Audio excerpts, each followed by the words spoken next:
प्रगति यात्रा के तीसरे चरण में आज सीएम नीतीश कुमार सुपौल पहुंचे थे, जहां करीब 163 करोड़ की 158 योजनाओं का शिलान्यास और 134 करोड़ की 52 योजनाओं का उद्घाटन मुख्यमंत्री ने किया है। इसमें सबसे बड़ी सौगात वीरपुर हवाई अड्डा रहा, जहां मंत्रिमंडल सचिवालय विभाग ने 4.472 करोड़ की लागत से रनवे मरम्मती कराया गया है और ये बड़ी सौगात जरूर है।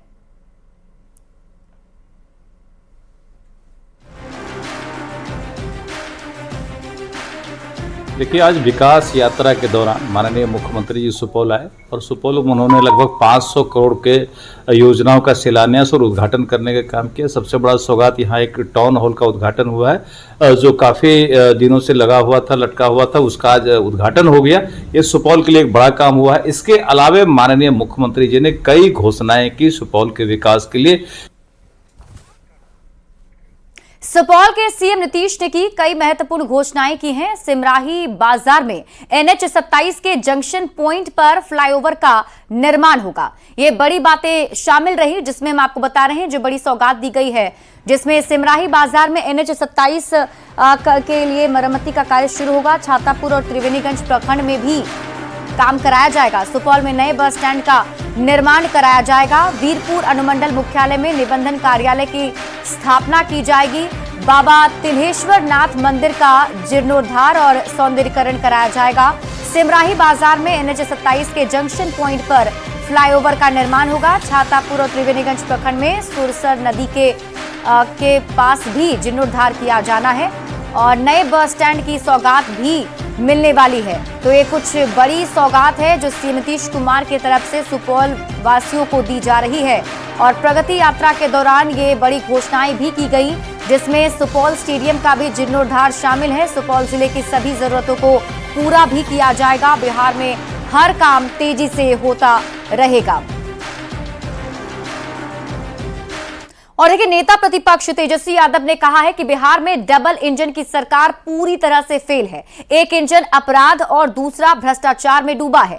तेजस्वी यादव ने पूछा है कि बिहार को विशेष पैकेज और विशेष राज्य का दर्जा कब मिलेगा। डबल इंजन की सरकार, एक इंजन अपराध में है, एक इंजन भ्रष्टाचार में है। आप देखिएगा 11 साल केंद्र सरकार में एनडीए, 20 साल बिहार में, और कितना मौका मिलेगा। अब तक जो है बिहार को विशेष राज्य का दर्जा नहीं दिला पाए, विशेष पैकेज नहीं दिला पाए, बाढ़ के लिए कोई राहत नहीं दिया इन लोगों ने। बिहार के साथ सौतेला व्यवहार इन लोगों ने किया।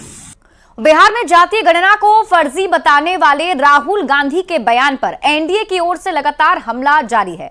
अब केंद्रीय मंत्री जीतन राम मांझी ने राहुल गांधी के इस बयान को बचकाना बता दिया और पूछा है कि वे किस आधार पर जातीय गणना को फर्जी बता रहे हैं।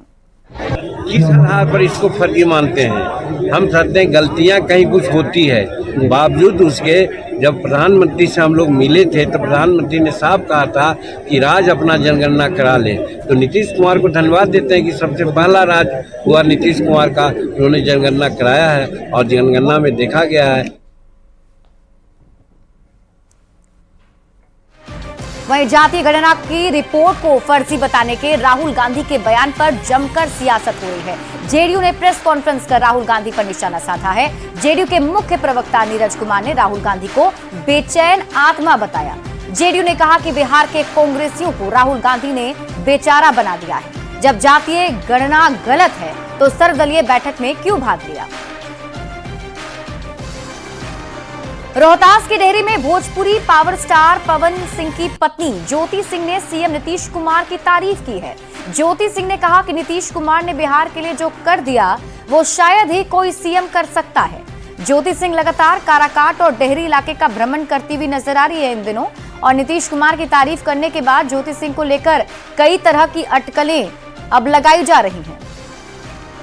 बिहार के लिए कर दिया है, मुझे नहीं लगता कि शायद अब बिहार के लिए कोई वो कर पाएगा।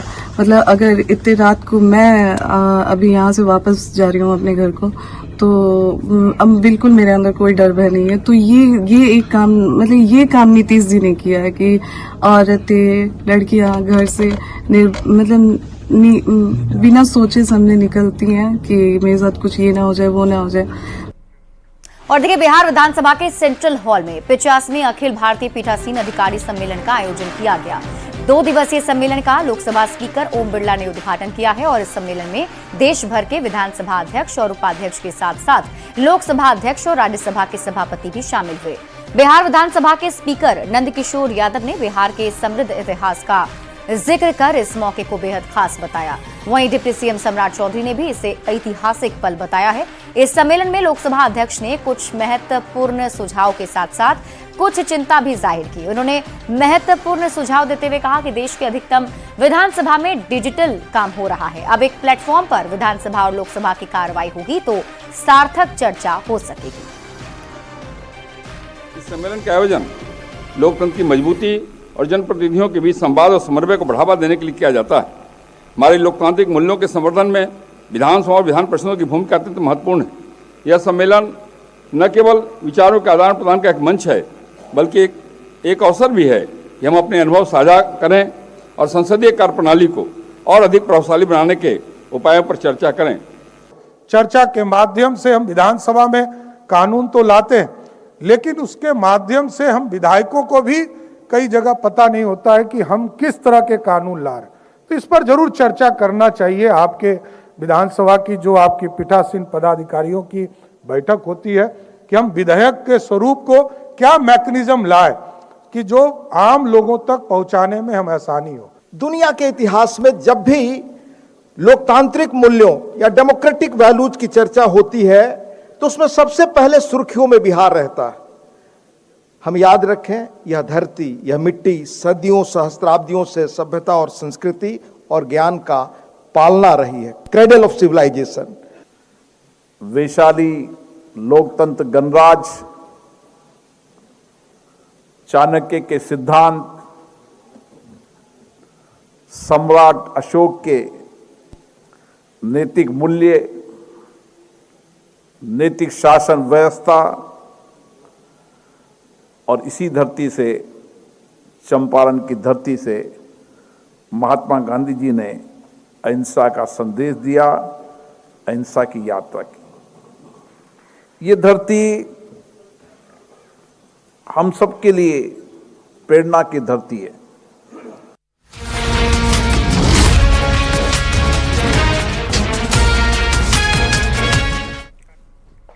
और अब बात लॉ एंड ऑर्डर की करेंगे। बेतिया के लौरिया में संदिग्ध हालत में 6 लोग की मौत के बाद अब कई सारे सवाल हैं जो उठ रहे हैं।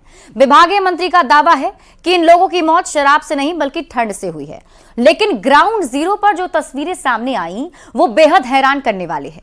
चारों तरफ देसी शराब के बिखरे खाली पाउच और ईंख की खेत में शराब बनाने का फेंका हुआ सामान बता रहा है कि यहां पर धड़ल्ले से देसी शराब का निर्माण हो रहा था।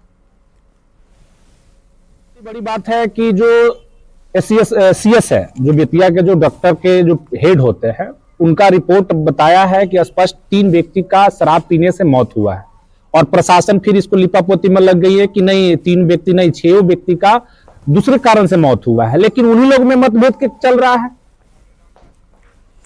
पटना पुलिस की गिरफ्त में एक करोड़पति चोर आया है। यह चोर बिना किसी ग्रुप के ही अकेले ही चोरी की घटनाओं को अंजाम देता था। दिनेश उर्फ लंगड़ा नामक इस शातिर चोर को पुलिस बहुत दिनों से तलाश कर रही थी और इसी बीच पाटलिपुत्र थाना पुलिस ने गश्ती के दौरान नेहरू नगर से करोड़पति चोर को गिरफ्तार कर लिया है। इसने 2012 से ही लगातार चोरी कर अकूत संपत्ति बनाई। 19 जनवरी को इसने एसके पुरी थाना इलाके से सोने चांदी के आभूषण को लेकर फरार हुआ था, जिसके द्वारा उन्हें पकड़ लिया गया। उस आधार पर एक कांड दर्ज किया गया, चोरी करने के आरोप में कांड दर्ज किया गया। फिर जब इनसे अभी से पूछताछ किया गया तो अपना नाम दिनेश कुमार सुशीलपुर बताए। और मुजफ्फरपुर में एक बार फिर से बेखौफ अपराधियों का तांडव देखने को मिला है। 6 से ज्यादा अपराधियों ने देर रात सदर थाना क्षेत्र के खबरा स्थित ऑनलाइन डिलीवरी कंपनी के कार्यालय में घुसकर लूटपाट की और इस दौरान एक डिलीवरी बॉय को गोली मार दी, जिससे इलाज के दौरान उसकी मौत हो गई है। बताया जा रहा है कि अपराधियों ने करीब 5 लाख कैश लूट लिए हैं। हालांकि ऑफिस का सायरन बजने के बाद भागने के दौरान अपराधियों की एक बाइक वहीं पर छूट गई है, जिसके आधार पर पुलिस की टीम अब कार्रवाई में जुटी है। मुझे हम लोग अचानक था, हम लोग कैश काउंटर पीछे से आया और देख नहीं और हथियार था। हाँ, सबके पास देसी कट्टा और ये तलवार भी थे। लूटपाट भी हुई? हाँ, लूटपाट भी हुई है। कुछ अंदाजा हम लोग ने वो कैश ले गया है? कैश ले गया। अलार्म बज गया जिसमें अपराधियों के द्वारा एक जो कर्मी थे यहाँ के फ्लिपकार्ट के डिलीवरी बॉय, उस पर गोली चलाई गई है, जिनका इलाज के दौरान मृत्यु हो गया है। हम लोगों को सीसीटीवी फुटेज मिला है, कुछ क्लू मिला है, जिस पे कार्रवाई की जा रही है। गिरफ्तारी के लिए प्रयास किया जा रहा है। हम लोग जल्दी इसको डिटेक्ट करके और सारे अपराधियों को गिरफ्तार करेंगे।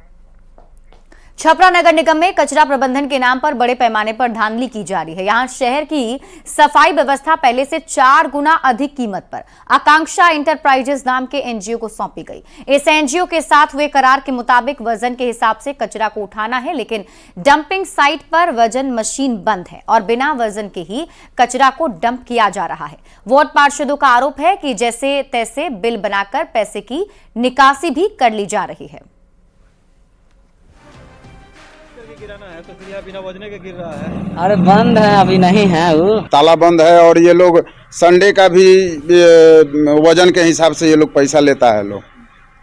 और ये हमेशा इसका मशीन भी देखिए, इसके मशीन की स्थिति देख रहे हैं, वेट मशीन का ये अब बैठा हुआ है। तो बिना वजन के कचरा दे रहा था, हिसाब कैसे होता होगा? मान लीजिए क्या सिस्टम है? ये सिस्टम तो अब एनजीओ जाने कि किस सिस्टम से ये ले रहा है पैसा, लेकिन यहाँ पे बंदरबाट हो रहा है। हमने एनजीओ जो आकांक्षा एंटरप्राइजेस है, हमने उन्हें ये कार्य सौंपा है, लेकिन इस बात की हमें जानकारी नहीं है कि वहाँ बिना वजन के कचरा गिराया जा रहा है। और हमने वो टन के हिसाब से कचरा गिराने का वहाँ प्रबंध किया था और इस बारे में मुझे जानकारी नहीं है। इसके लिए मैं नगर आयुक्त से बात की जाऊंगी। ये अनियमितता बढ़ती जा रही है और इस पर कार्रवाई तुरंत की जाएगी और एजेंसी में भी इसके द्वारा कार्रवाई की जाएगी।